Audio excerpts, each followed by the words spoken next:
So, of course, growing up around Rupa Vora, the brand, Rupa Vora, the designer of Theva fame, where, traditionally speaking, jewelry was, around me was fine and precious, etc.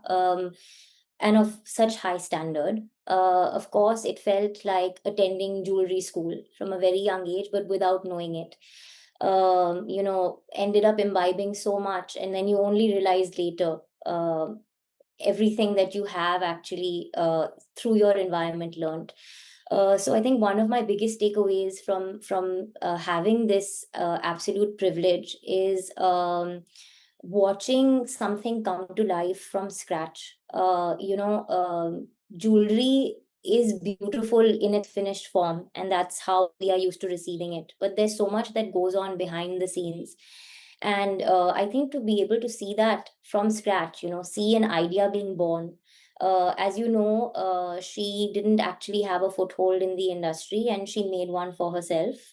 So everything was from scratch. So be it, like a design that was worked on, the creation of that design, sketches, the manufacturing process. You may have a design, now you have to see how your stones will fit in that design.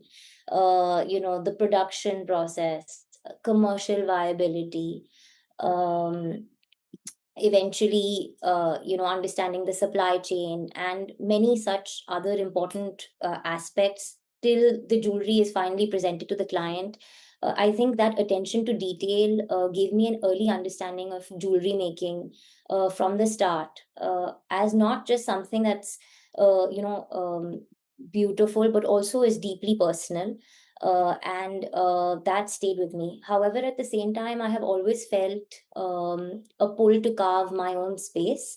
And I hold the values that I did learn on the way, from craftsmanship to heritage, very close when I'm, creating my own design with a sort of youthful and expressive twist of my own.